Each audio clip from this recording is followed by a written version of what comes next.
Today's daf we're going to be learning is Sanhedrin daf Nun Tet. Very interesting daf with a lot of different interesting topics. I'll just preface it with that. We're going to start with where we ended yesterday, with also a very interesting topic about how a Gentile cannot keep Shabbat and can't actually keep a day of rest in a different day of the week, right? Which seems to be defined halachically as a Jewish day of rest, meaning they have to do one of the 39 malachot, okay? It doesn't necessarily mean, going to work every day, even though conceptually that's what it sounds like because of the pasuk, right? They should be working all the time, but on the other hand, work is defined by the way halacha defines work, which ends up being one of the 39 malachot. Okay, so now the Gemara asked, why isn't it part of the Sheva Mitzvot B'nai Noach? To which they answer, because the Sheva Mitzvot B'nai Noach only talk about things that you have to sit and not do, meaning don't do this, don't do that. It didn't talk about things you have to do, meaning positive, like, and this would be a positive because it's saying do malacha. Okay, you have to do work. That's the assumption. So now the Gemara asks, "V'hadinim kumasehu v'kachashiv." But wait, but what about setting up courts? Setting up courts is a positive commandment to do something. So they say, "Kum aseh v'sheva al tasin." Setting up a system of courts has two elements to it. It has number one, the issue of go do something. And number two, it has the element of also don't mess up the court system, right? And don't do injustice in court. Because setting up courts doesn't help you unless it's just. And we all know that courts can be corrupt. And therefore, that's an inherent part of setting up courts because the whole idea is to have a just system. And therefore, it has both elements. And therefore, that's in the list. And the other one is not. Okay, now we get to Amar Rabbi Yochanan. We get to another very interesting, which is the topic of Gefet today, and it's highly recommend that you listen because it's a super interesting topic. Amar Rabbi Yochanan, Oved kochavim she'osek b'Torah chayav mita. This is a very drastic statement. A Gentile who learns Torah is liable to get the death penalty. Shenamar, where do we get this from? Interesting source. Torah tziva lanu Moshe morasha Gilat Yaakov, very famous line, right? Very famous pasuk. It's morasha, it's inheritance. Now, lanu morasha, Torah tziva lanu Moshe, right? It's to us, it's our inheritance. Now think about your inheritance. Somebody else takes it, they're stealing, right? So morasha, lanu morasha, v'lo lahem, it's not theirs. So if they get involved in it, they're liable to get killed. Now, killed here is like the killed in the previous, which is in the hands of God. Okay, I'll already preface this by saying throughout the Masechet, and this is something I want to end with today, specifically because of the last sugya, there's this concept throughout Sanhedrin of death by the hands of court and death by the hands of God, right? And we talked about it the other day with karet and mitapetin. And it's constantly being raised here, not just that there's death, there's some sort of deaths and punishments that God gives, some sort of deaths and punishments that the court gives. What they're trying, I think, always to get at with these two different things is that they somewhat work together, they somewhat work separately, right? That the court is supposed to be God's representation in the world. On the other hand, it isn't God, right? And the court is limited. And the court can't do everything, and certain things God takes care of, and certain things the court takes care of. But there's constantly this interplay, right? And anyway, that's just a little bit of a teaser to things we're going to talk about later. So now, Rabbi Yochanan basically says, right, they get killed because it's morasha. So now they say, well, then why isn't it listed in the seven mitzvot b'nei Noach? Right? Just like we have at the previous. So manda amar morasha migzal kagazila. Well, if you say it's morasha, now all of a sudden we're going to realize there's two drashot to this pasuk. One have used it as morasha, and one have used it as meurasa, that we're betrothed to God through the Torah. Okay? So even though they kind of assume you know that, okay, but it's a bit of a weirdly organized sugya because you would have thought they would have given us both opinions already in the beginning and then start asking their questions. But either which way, they're going to say, no matter what, it fits under one of the other seven mitzvot. Why? If you say it's morasha, then they're stealing. It's ours, and they're stealing it. Manda amar meurasa, right? Which is interesting to think that this is stealing because it's like a candle. You could steal the candle, but you could steal you light a match, there's still the candle's still lit. They learn Torah, we still have our Torah. It's not like they're stealing it. Anyway, we'll get back to the whole thing about why it's forbidden. Manda amar meurasa, dino kanara morasa de beskila.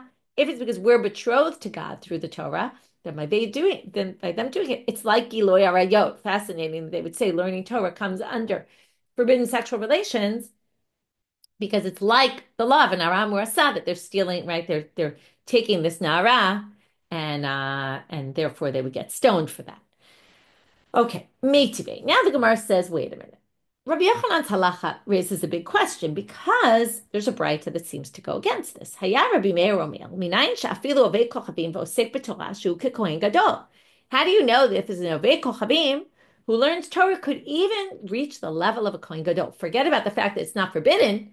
This is looked at as a good thing. They learn Torah, they're like a kohen gadol. Why the kohen gadol? Good question. And how they learn this from the pasuk is very hard to figure out. And I'm going to raise more questions than I'm going to answer.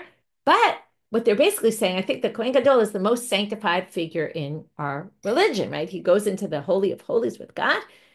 A Gentile who learns Torah is at the level of a Kohen Gadol. It's just a way of saying, it's totally fine, and it's even looked at as a positive thing.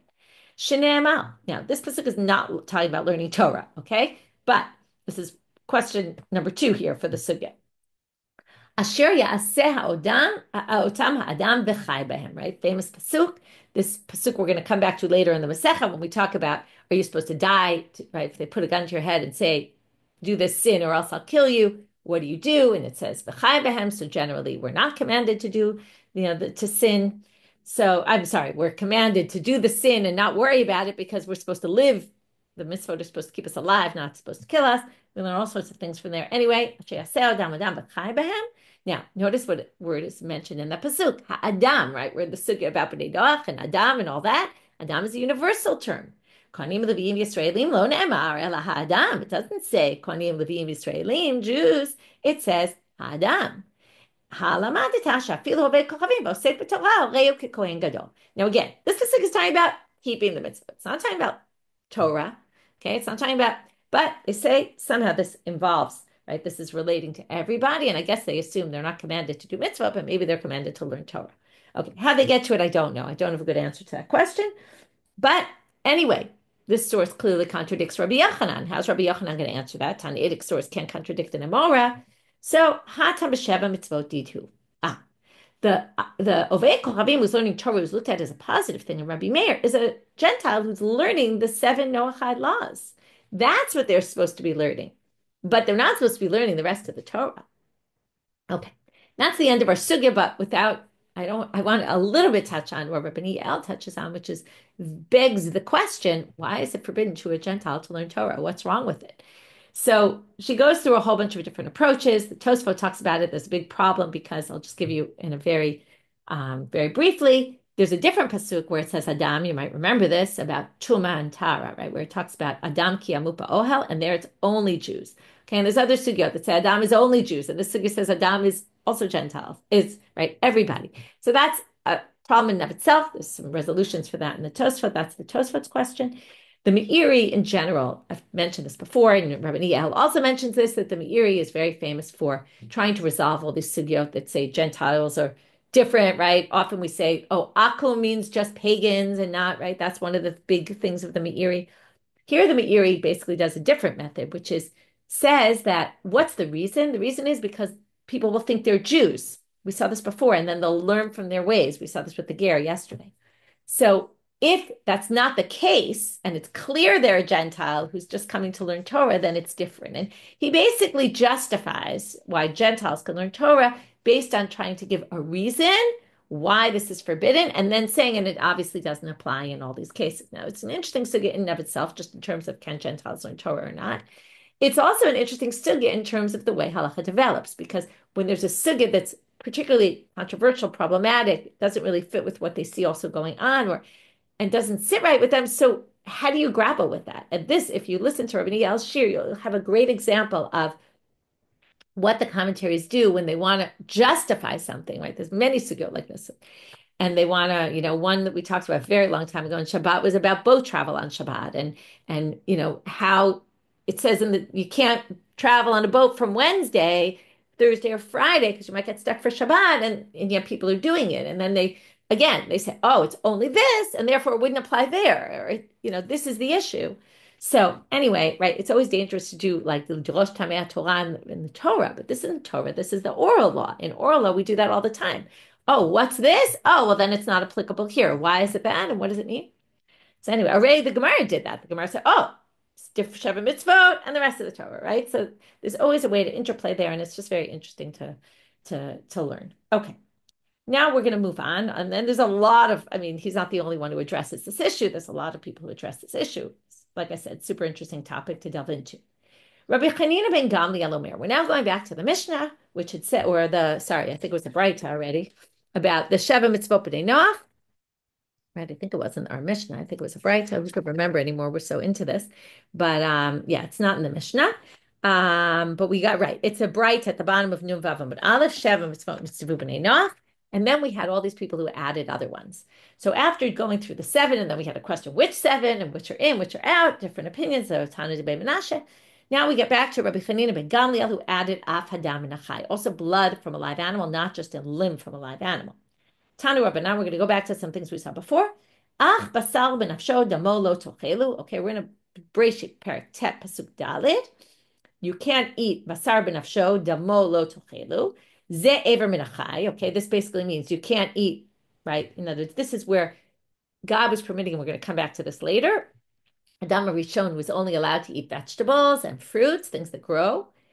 Then Noach came to say, you can also eat meat. But after it says you can also eat meat, it said, but don't eat basal benafsho damolo tochelu, which they understand to mean, ever minachai. Don't eat a limb from a live animal. Rabbi Chanina ben Gamliel omer af hadam minachai. You also can't eat blood from a live animal. My time with Rabbi Chanina ben Gamliel, where does he get it from? Karibeh, he reads the pasuk like this: basal benafsho lo tochelu, damo benafsho lo tochel. Okay, don't eat basal and don't eat dam. Like these are two different phrases, even though it says basar benafsho damo lo tochelu as if it's one thing. He says basal benafsho and damo lo tochelu. That's how he reads the pasuk. Right? It's like a different way of punctuating it. Rabbanan, what did the Rabbanan do with this pasuk? Well, why did they say it says damo, right? Basar benefsho damo lo tochelu. And this we already learned, and we're going to actually see finally the drasha inside on the second side of today's dot.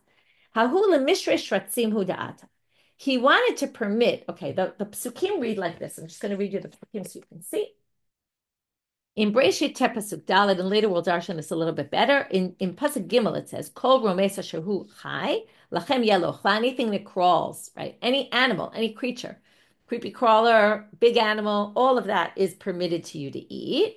Ki yerek esav natati lachem et kol, that's what we saw before, right? They're going to be permitted to you like vegetables were permitted before, like anything that grows from the ground. And ach basar benafsho lo tochelu, but don't eat meat from a live animal, right? And possibly dam from a live animal. So the rabbis say, who don't think it includes dam, says, what is the dam coming to tell you? When the dam is benafsho, don't eat the limb from it. But a sheretz, the dam is not benafsho, okay? It's not in the middle of the animal, so to speak.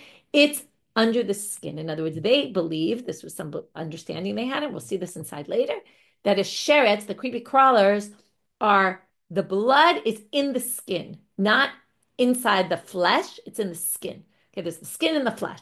So when the blood is in the flesh, then you can't eat the blood. When the blood is in the skin, you can have a limb, and then you can't eat a limb from it because the blood is in the flesh. When the blood is in the skin, you can cut off a limb and eat it, and there's no problem with shratzim to eat limbs from the creepy crawler creature. Okay, that's the way the rabbis understand it, and therefore it has nothing to do with dam minachai in general. It's just trying to define which kind of aver minachai is problematic. Now we're going to see that when the Jewish people were commanded not to eat aver minachai, which is going to lead us to a whole huge sugya today about why were we commanded twice? If Bnei Noach were commanded, we're also Bnei Noach. Why do we need another commandment? But we're going to see that aver minachai and dam minachai comes up again. And again, we're going to see the difference in translation. In other words, the way the rabbis are going to, this is going to be read right now according to Rabbi Chanina ben Gamliel. So you have the same thing where it says in the pasuk, this is in Sefer Devraim, okay, chapter 12, verse 23, Rak chazak lebilti echol hadam, ki adam hu nefesh.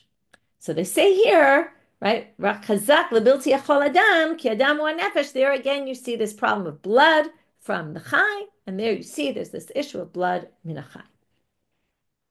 Now, I'm going to skip the parentheses. V'Rabbanan, how does Rabbanan explain this? Lidam hakazash neshama yotza bahudata. He says, oh, that blood is coming to tell you it's not just blood that's shechita blood, like if you slaughter an animal that's forbidden, but even blood that you take when you're doing hakazat hadam, which is the way they would do bloodletting. They would bloodlet in those days. If you bloodlet from an animal, that's also forbidden. And that's what this is coming to do, and not all dam and achai that's forbidden. Okay, there's a whole, we'll get into this more. I believe it's in Chulin about different types of blood. There's the blood that comes out when you slaughter. There's the blood that spurts out at first. There's the blood from the inside. They understood that there were different kinds of blood and that's what this one is adding. Okay, we're going to move on.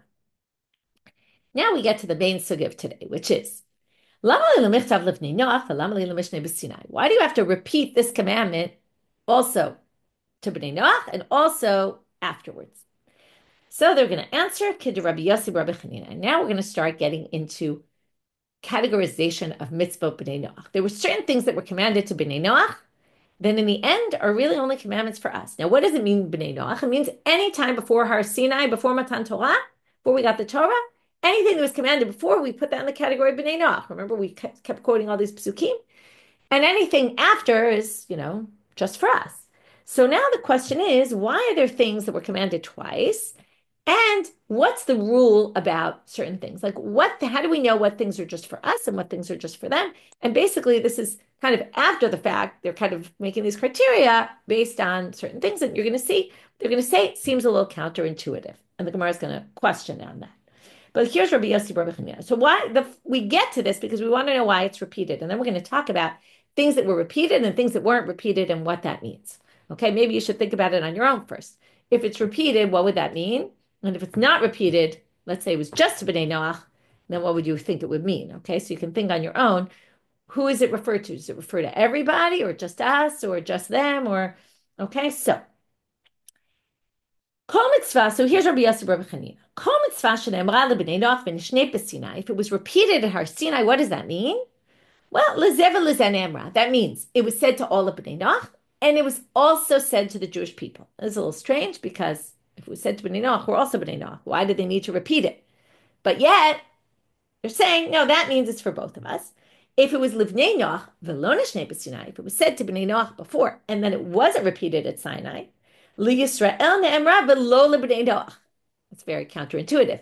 It was specifically then just for the Jewish people. You would think then we should have been told that, right? But no, if it was said earlier and not repeated, that specifically means it's only for us. And it kind of was removed from Bnei Noach. It's a little bit weird. So the Gemara is going to call them on that, okay? But before we get there, they're going to give an example. What's the only example for this? Only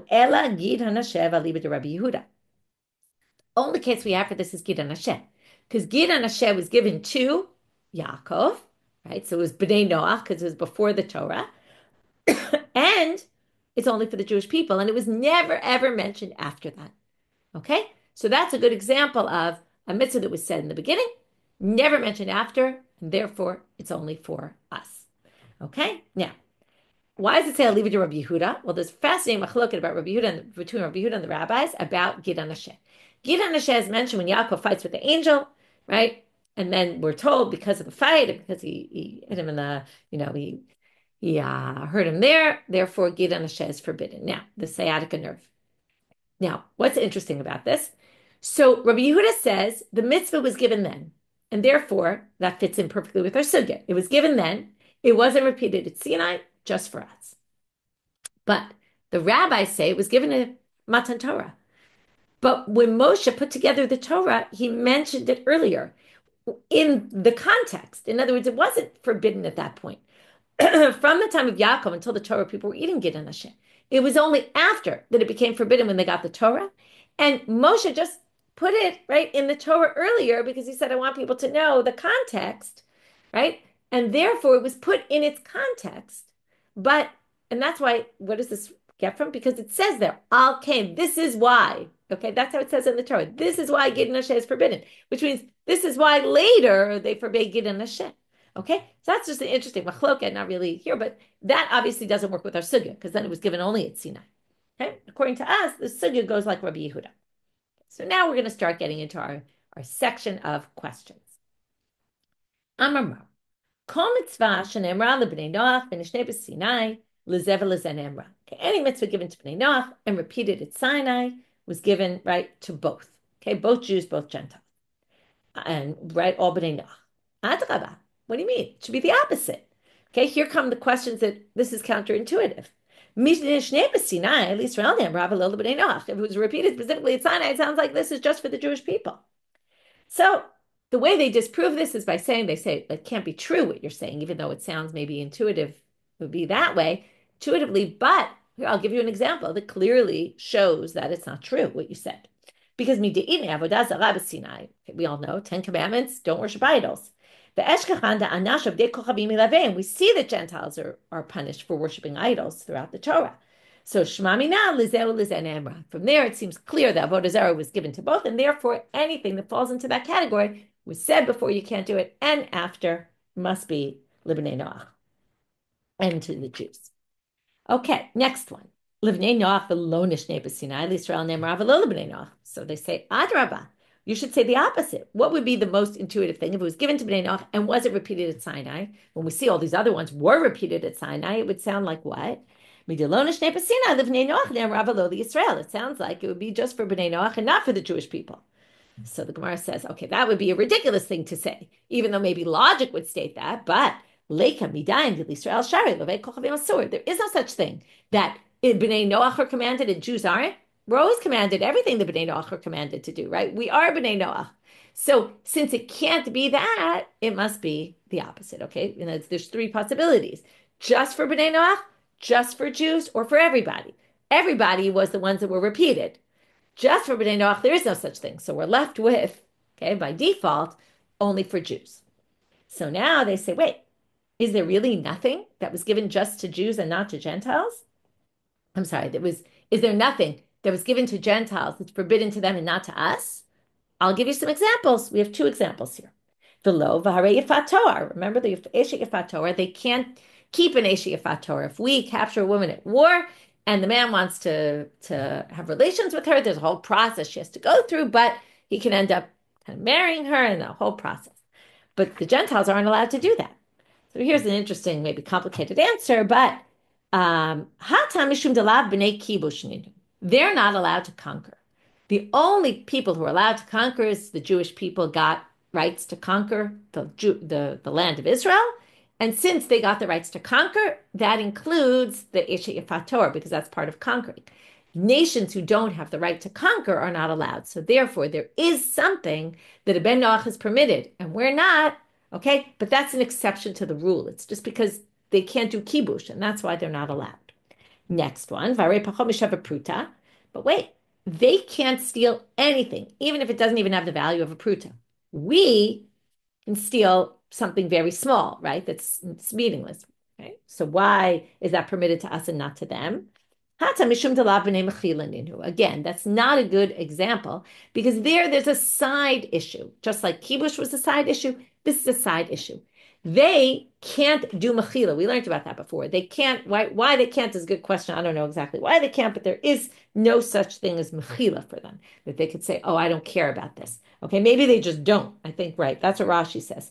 The Jewish people are more rachmanim and we're more, again, all these generalities are a little, not to say Gentiles aren't rachmanim and all that. But again, you have to remember the culture in which they lived. Most of the Gentiles, or at least some of them, and they made general rules about them, were not of that type that they would be mochel. So it's just not in their nature to do that. And therefore, stealing any little bit would be a problem. People would get angry at you about it. Whereas Jews would say, oh, it's not worth it. It's just a little bit of, remember, less than a pruta is really not worth very much at all. Okay, so that was our first dealing with these principles. Again, the principles are, just to review them, if it was given at Sinai, if it was given to Bnei Noach and repeated at Sinai, it's for both the Bnei Noach and for us. If it was given just before Sinai, which again, I know some people were writing about Yaakov and it was given specifically to Jewish people, but they basically say anything given before Sinai is an overall general for everybody. And therefore, it was for Bnei Noach, but since it wasn't repeated at Sinai, that's an indicator that it's specifically only for Jews. Okay, so now we're going to go through, turning to Talmud Bet, we're going to go through a slew of cases that seem to break this rule. and we're going to have to answer all the questions. V'harei milah. Okay, what about a brit milah? Okay, brit milah was Ne'amra b'nei Noach, which again, it was Avraham, but the assumption Avraham, right, was b'nei Noach here before the Torah. Dichtiv atah briti tishmol v'nishnei b'Sinai, and it was repeated to the Jewish people at Sinai. Where do we see that? Uba yom hashmini yimol. In Sefer Vayikra it says, and on the 8th day you do a brit milah. L'Yisrael Ne'amra v'lo b'nei Noach. Right, so now this, according to our principle, it was said to both. It should be for both, but it's not. Brit milah, circumcision, it's only for the Jewish people. To which they answer, Hahula Mishrei Shabbat Hu Da'ata. No, the second time it was repeated was not repeated for itself. It was repeated to teach us a side halacha, which is that it overrides Shabbat. How do we get this? This is a very famous law that if you have, right, why do we do Brit Milah on Shabbat? Theoretically, you're not supposed to draw blood or anything on Shabbat. Well, Da'ata biyom va'afilu b'Shabbat, biyom va'afilu b'Shabbat. It says on the 8th day. That means no matter what, whatever the 8th day is, you do it even if it's Shabbat. So it wasn't repeated to tell you do Brit Milah. It was repeated to tell you do Brit Milah even on Shabbat.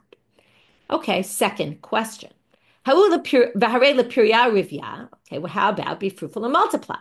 That's repeated. Where is it repeated? You might be surprised by this because you wouldn't think necessarily this is a repetition of it, but yes, we'll see. Shenemra lebnei Noach, right? It was told to the bnei Noach, dichtiv atem pru revu, you should have children. Now, pru revu is just for Jews. No commandment of pru revu. It's not one of the 7 Noahide laws. Vinishne b'Sinai, and yet it's repeated at Sinai, which would mean it's for both of us.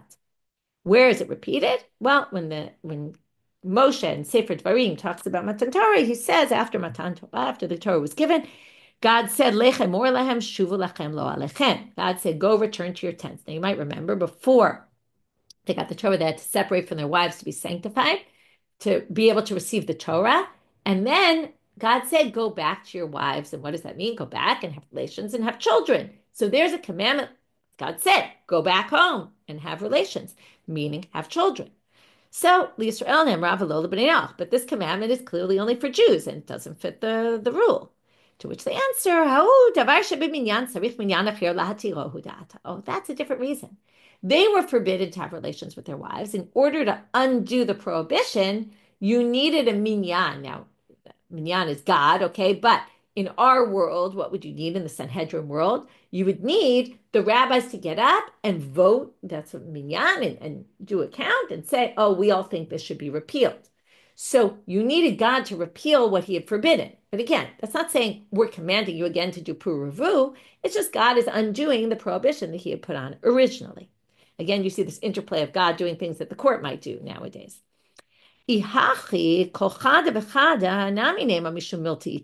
Wait a minute.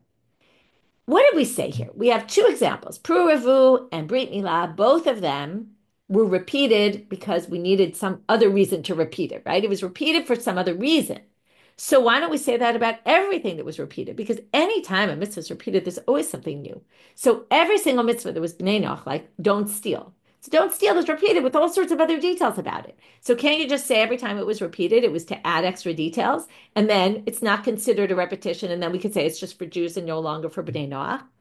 So they say, Hachi Kamar. No, what they're really saying is Azhara mehader umitne ba'alamali. These weren't brought with a commandment. You have to do this, right? Or if you don't do this. The other ones, like lo tigzol, comes with an azhara, a warning, don't do it. So those were repeated with also the azhara. And that's what we're saying. If there's an azhara, and even if it adds more, but still there's a warning, don't do this. So those, why are they repeated? It must be repeated to say they're both for Jews and for Gentiles. As opposed to the other ones, which aren't repeated with a warning, but they are repeated in some way, like the 2 that we saw today, like that's not a warning, right? And therefore, and also go back to your tents. It's not the same thing as a warning. Okay, so that's how we differentiate. But wait a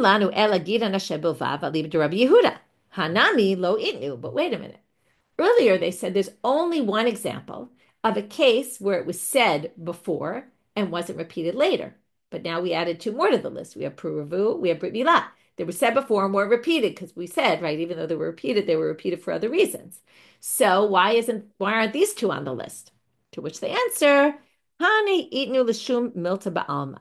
Halo itne klal. No, because Gid and Asher was never mentioned at all. These were repeated, even though they weren't repeated in the way that's going to make us obligated. So if we're going to say, what's the only one? We want to find a case where it was never, ever stated again. That would be the perfect example, Gid and Asher. These aren't good examples because they are mentioned. Yeah, they're not mentioned in the same way as the others, and that's why in the end we're commanded and they're not, but they're not like Gid and Asher either. Okay. Now we say, now we want to go back to the original top of the daf. The top of the daf asked a question. Milah, Brit Milah was said to Bnei Noach, it was Nishnei Sinai, and therefore, sorry, it looks like I froze. Do you see me? Oh no, I froze.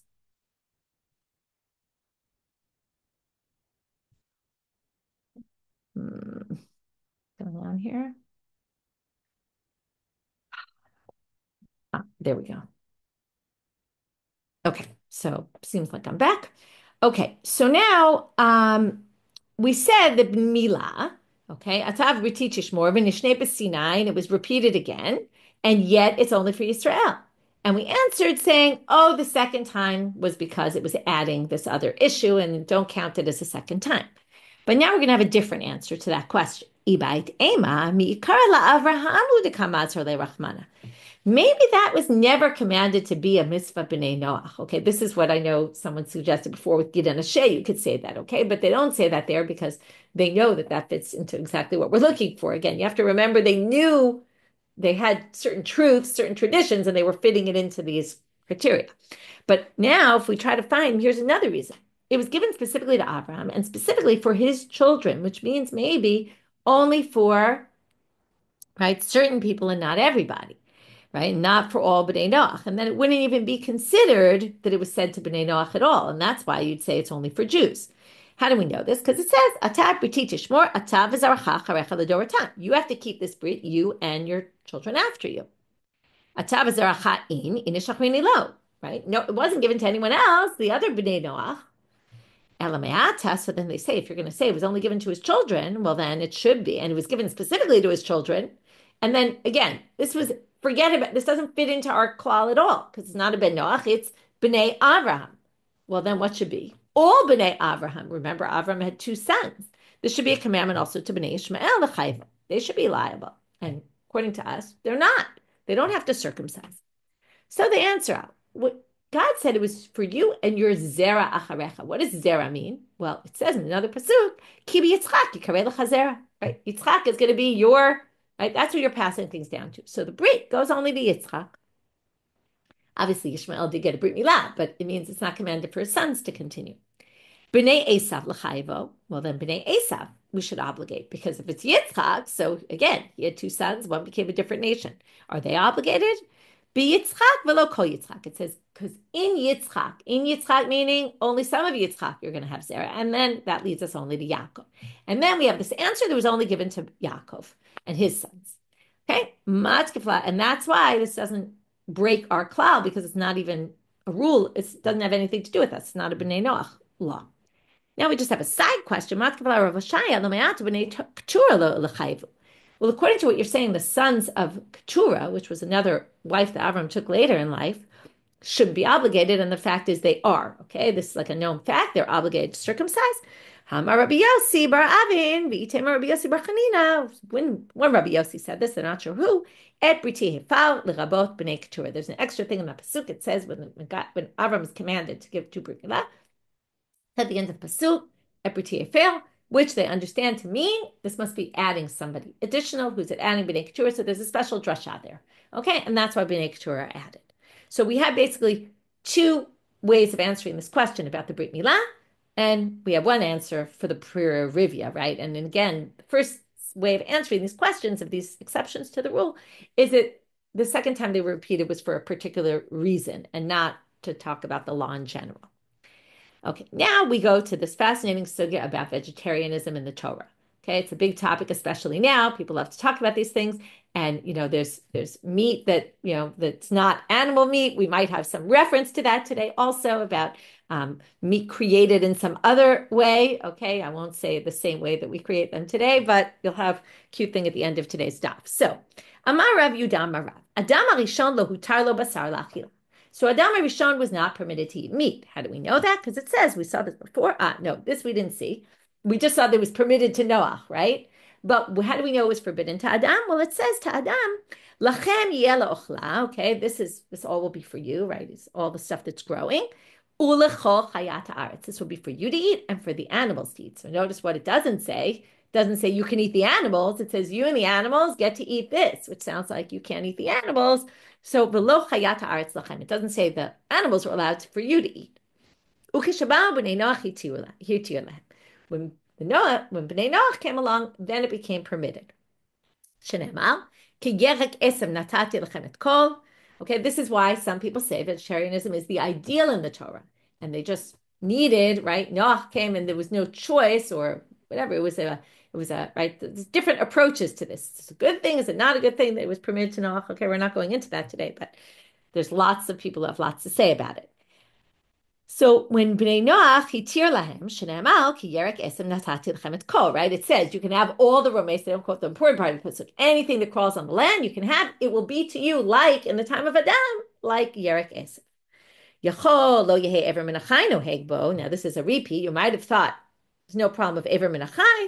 Talmud lomar ach basar b'nafsho damo lo tochelush. You can eat animals, but you can't take a piece of a limb from a live animal. Yachol af l'shratzim. Here we're going to finally have this drasha that we've been referencing. You might have thought for shratzim you can't eat the aver min achai either. Well, no. Talmud lomar ach. It says ach basar b'nafsho. That means, now the literal translation is you can eat the animals, but you can't take a limb from a live animal. But the but they say is coming to exclude something. It's to say this pasuk says you can't eat a limb from a live animal, but you can't eat a limb from a creepy crawler. That's permitted. Now, my Talmud, how do they get there? And this finally, we're going to see this inside. Rav Huna damo, because it says damo b'nafsho, damo misha damo chaluk mibsaro, yatzu shratzim she'ein damam chaluk mibsaram. Okay, again, the pasuk says, kol basar b'nafsho, damo lo tochelu. So they say, when the dam is in the basal, like in the flesh, that's a problem. If the dam is, misha damo chaluk mibsaro, it has to be the dam is separate from the flesh.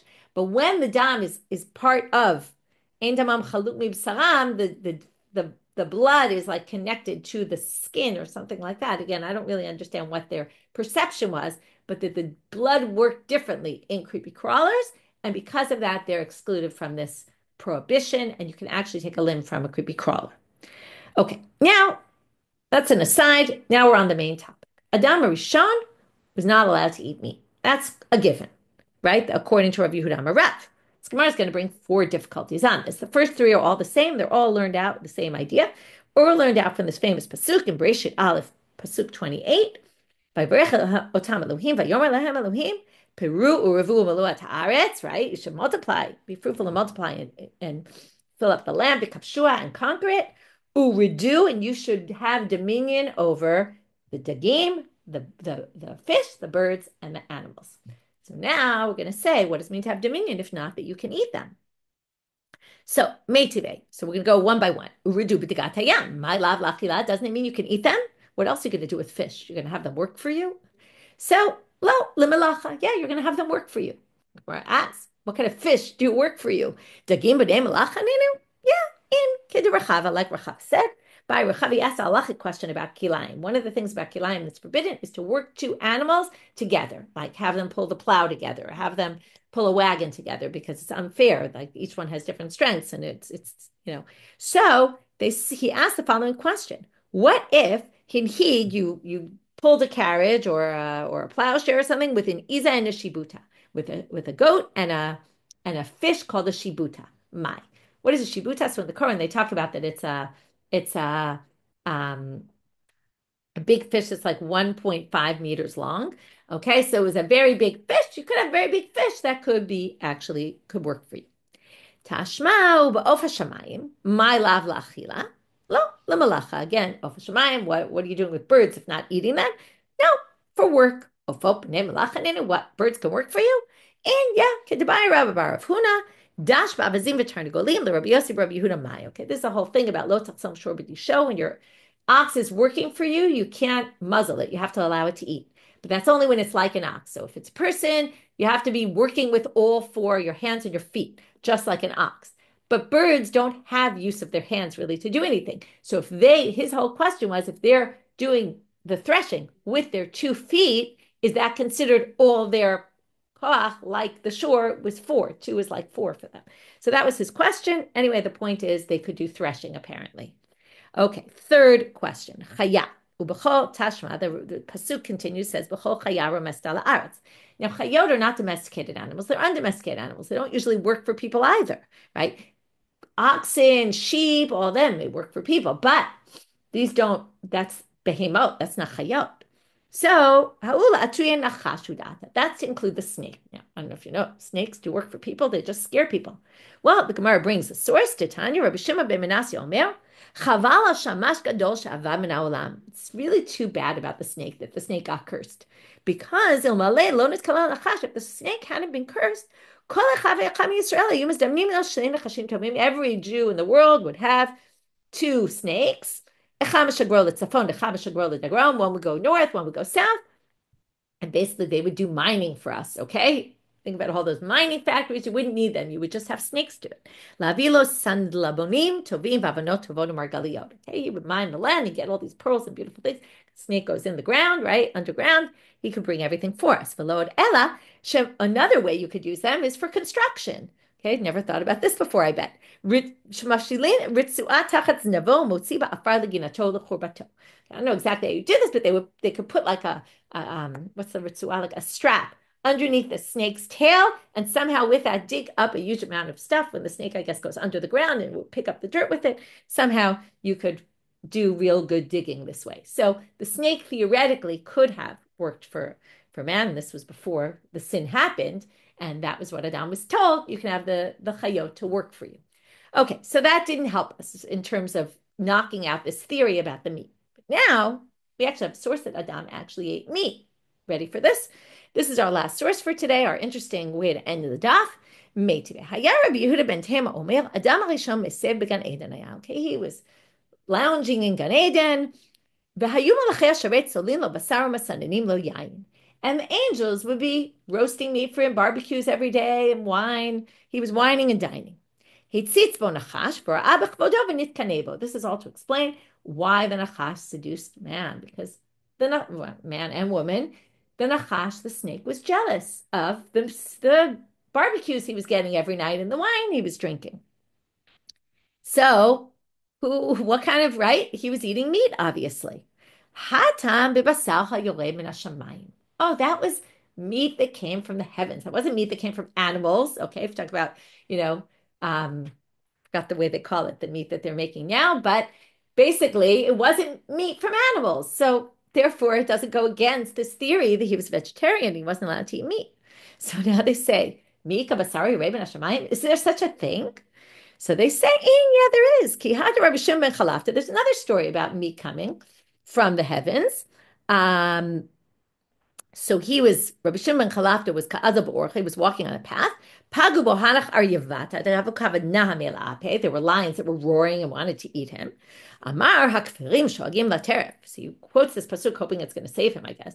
The lions are roaring to get their prey.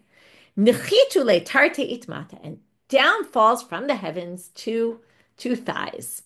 So the lions ate one of them, and the others ate, and the other one they left.